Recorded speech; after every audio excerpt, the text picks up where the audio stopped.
Our May 2nd, 2008 First Friday Forum featured Dr. Edward L. Ayers, President of the University of Richmond. His topic was higher education and the outside world. What good is it to you that the University of Richmond is here? Now, we all know that we're 85% out of state. We all know that we're international, all that. So what good is that if you live in Richmond? And if you've got, VCU downtown, and Gene Trine and I get together every month and we talk, and we have different kinds of missions, and I'm very much admiring of what Gene has been able to build in Richmond, and I've been in public education 26 years myself. So what is it that a private university that had 8,000 applicants for 750 slots this year from 48 states and 70 countries, what use is that to you folks? Struck me as a good question, so I thought that's what I would talk about. Well, I would say first of all, we have 5,000 vendors, local, national, international, and our budget's almost $200 million a year, our operating budget, and most of that goes to faculty and staff salaries. You may have read in the Times-Dispatch last week that we're supplying free bus transportation to our faculty and staff who want it, both for greening and also just to be a good employer. And a $200 million operating budget, rule of thumb I'm told, is you multiply that by 2.5 times to figure what that means to the local economy. It means that we're about a $500 million a year contributor to the Richmond economy. And I'm so glad to see the editorial in the Times-Dispatch this morning saying how well the university has handled the stadium expansion thing, and sort of saying that we did it right. And that's great to hear. We haven't actually built it yet, but at least the neighbors are happy, and the Times-Dispatch, and we hope the city will like that. That's what we'd like to do, is be a gift to the city, to be a contributor. But there are other things that we can do. Just hearing from Tom that the opportunities that the University School of Continuing Studies, for one thing, opens up. So you can study human resource management in all its dimensions at the University of Richmond. I should say that we have 7,000 students a year who come through the School of Continuing Studies. But we do things more directly related to you. We offer a minor in business, and that you can study accounting and economics and finance and law and math and statistics and management and marketing at the University of Richmond. You can also take information technology classes.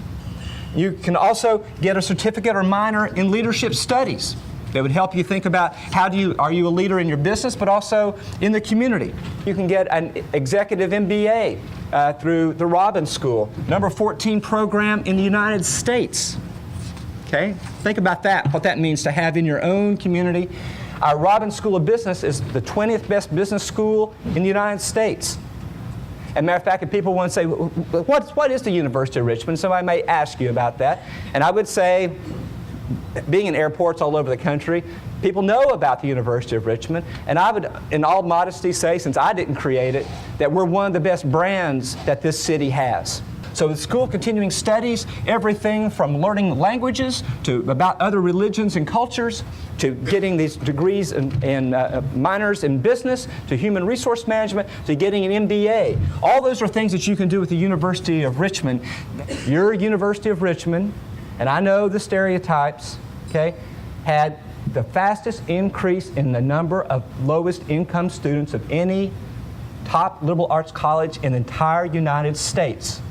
I just want to pause over that because I know that people tend to think in formulas, and I know the role that our university has played. There's VCU, the School of the People. There's community colleges, the School of the People, and both those things are true. My son's a graduate of VCU School of the Arts, and I'm proud of that. Okay? But that doesn't mean that the University of Richmond, by contrast, is just a school for rich kids. Matter of fact, we're spending almost $50 million a year on financial aid. We're one of the 1% of the schools in the United States that says, we don't care how much money you have. If we admit you, we will make it possible for you to go to the University of Richmond. 1%. So I want you to start thinking about the University of Richmond not just as a sort of a gated community over there, but as an engine that's generating all the things I've told you about, plus 100,000 hours a year of faculty, staff, and student volunteer work in our community. What does it mean that we have a magnet that brings people from all over the world, not just the richest economies, but the economies that are striving to be a part of what America has created. It creates opportunities for you to think about hiring our graduates, okay? To offer internships to people who are here now who'd like to see what it looks like to be a part of the small business that drives this economy. Okay. I learned a great line from Rich Morrill, my predecessor, and he says, people are concerned, we used to be 85% in-state, now we're 85% out-of-state. My understanding is that 40% of our alums stay in the Commonwealth, okay? So we're obviously, as Rich Morrill says, making Virginians, right? So we're recruiting great young people from all over the country and the world, and they want to stay here. So I think that's a good thing. We produce 5% of the teachers in the Commonwealth of Virginia at the University of Richmond. Now, where do they come from? For somebody that doesn't even have an education school, that's pretty good. It's because people who have done something else for a while and think, nobody really touched my life like my 11th grade history teacher, or English or math. What I'd really like to do is I'd like to be a teacher. You can go back to Jim's School of Continuing Studies and be licensed as a teacher. The School of Continuing Studies is one of the 5 academic schools at the University of Richmond. We were actually founded in 1962. You may not know that, right down here on Lombardy Avenue. And in fact, our older alums in the audience will refer to it as UCLA, University College on Lombardy. Avenue, right. And just so you know, that was before the time of VCU. It did not exist. There were no community colleges in Virginia. So we were the school focused on working with adults returning to school on a part-time basis.